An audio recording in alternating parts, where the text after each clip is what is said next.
And Ukrainian forces have been regaining control slowly of Russian-occupied areas along the eastern border. This comes after a series of missile attacks last week on some of the more densely populated villages in eastern Ukraine.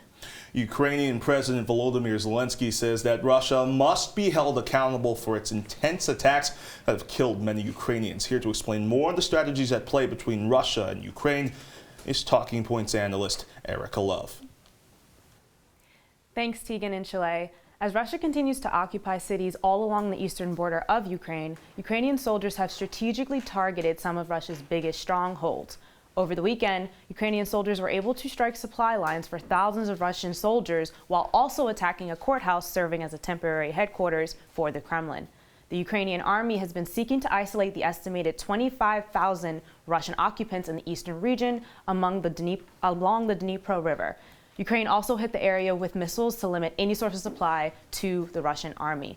Currently, Ukrainian forces are prioritizing taking back the city of Kherson from multiple directions. Attacks on civilians in cities along the eastern border have also increased.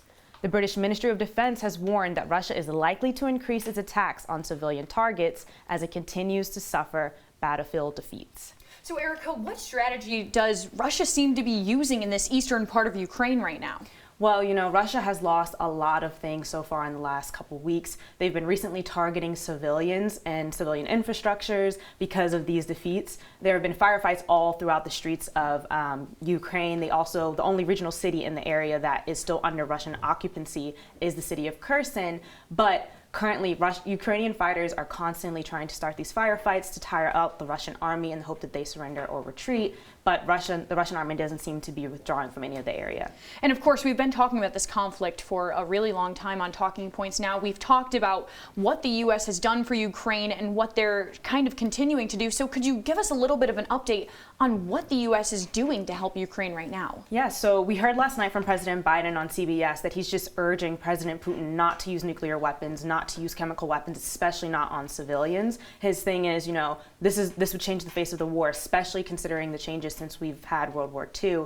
The U.S. has invested over $15 billion in this war, and they don't want to see that go to waste. It's in military education, training, medical aid. But the biggest issue right now is they want to secure the border. They don't want any more annexation of that eastern region, especially that southern region closest to Russia. The biggest plan going forward is to hopefully resurge some American people in the embassy to help restable the government in Ukraine.